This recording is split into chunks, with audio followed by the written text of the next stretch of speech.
Tu as entendu parler du régime cétogène et tu aimerais te lancer, mais tu ne sais pas vraiment par où commencer. Et ben, t'es au bon endroit parce que dans cette vidéo, je vais t'expliquer étape par étape comment démarrer l'alimentation keto low carb de la bonne manière sans te sentir perdu. Je m'appelle Mathilde, alias Fitmat Coaching sur les réseaux et je suis coach en nutrition et en entraînement spécialisée dans l'alimentation cétogène low carb high fat. Mon objectif, c'est de t'aider à comprendre la nutrition pour transformer ton corps, ta santé et ton énergie. Donc le principe du régime cétogène, c'est de réduire drastiquement les glucides, d'avoir une consommation modérée de protéines et d'augmenter les bonnes graisses. L'objectif, c'est de basculer ton corps en cétose, un état où il va utiliser les graisses comme principale source d'énergie au lieu du sucre. En général, ça veut dire entre 20 et 30 grammes de glucides nets par jour selon les personnes et leur activité physique, 20 à 25 grammes de protéines et environ 70% de graisse, ce qu'on appelle plus communément les lipides. Les aliments à privilégier et à éviter en régime cétogène. Pour réussir ton démarrage, il est essentiel de savoir quoi manger. Donc, ce que je te propose comme aliment à privilégier, c'est tout d'abord les bonnes graisses. Huile d'olive, avocat, noix, beurre, huile de coco. Les protéines, viande, poisson, œufs, fromage. Et les légumes pauvres en glucides. Courgettes, brocolis, épinards, choux-fleurs et salades. Les aliments à éviter. Les sucres rapides et industriels comme les sodas, les gâteaux, les bonbons. Les féculents et les céréales, pain, pâtes, riz, pommes de terre et la plupart des fruits, sauf quelques petits fruits rouges en petite quantité. Le piège des débutants, c'est de ne pas savoir quoi manger et de se retrouver bloqué.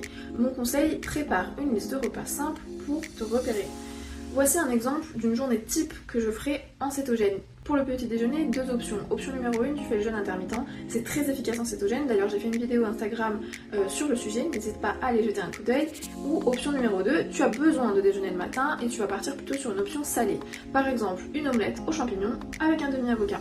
Pour le déjeuner, tu peux te faire un pavé de saumon grillé avec des brocolis ou un autre légume, un peu de beurre fondu dans ta poêle et un carré de chocolat noir 85% avec ton café. Pour le dîner, tout simplement du poulet rôti, encore une fois avec des légumes sautés à volonté, de l'huile d'olive et un morceau de fromage au lait cru. Si jamais tu ressens le besoin de snacker dans la journée, tu vas voir en cétogène, ça arrive de moins en moins souvent parce que tu ressens presque plus les signaux de la faim étant donné que ta glycémie est très stable. Tu peux t'accorder une poignée d'oléagineux, plutôt noix de macadamia ou noix de pécan car elles sont moins glucidiques. Donc le but, c'est de toujours prévoir. D'ailleurs, si tu as besoin d'idées de recettes, n'hésite pas à aller checker tous les e-books de recettes que je te propose gratuitement avec le lien dans la description. Quand on commence en cétogène, il y a quelques erreurs fréquentes à éviter. Premièrement, ne pas manger assez de graisse. Résultat, tu as faim et ton corps a l'impression d'être en famine, il y a un déficit calorique trop important. Deuxièmement, tu manges trop de protéines. Ton corps peut les transformer en glucose, c'est ce qu'on appelle la néoglucogénèse, et ça freine la cétose. Donc mange la quantité dont tu as besoin. En général, on va recommander de viser entre 1,5 et 2 kg de poids de corps. Troisièmement, négliger ton hydratation et tes électrolytes, sodium, potassium, magnésium.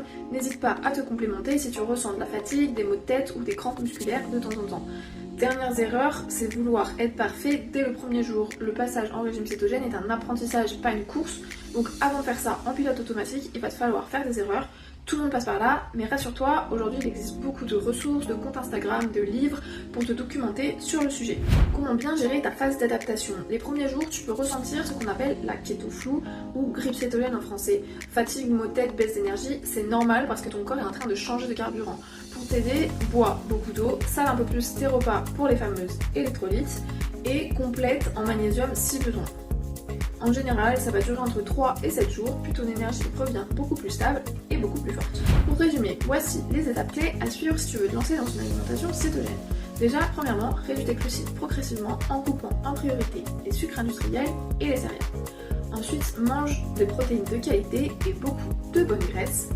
Prépare tes repas pour ne pas être pris au dépourvu et sois patient avec ton corps, il a besoin de quelques jours pour s'adapter. Le régime keto peut être un outil formidable pour perdre du poids, retrouver de l'énergie et améliorer sa santé, mais il faut le faire correctement.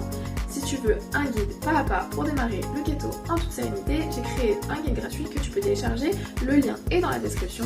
Et si tu veux un accompagnement plus poussé, tu peux aussi faire une demande de suivi, toutes les infos sont dans la barre de description également. En attendant, pour recevoir mes prochaines vidéos, pense à t'abonner et à activer la cloche. Merci d'avoir regardé et à très bientôt pour une prochaine vidéo. Ciao!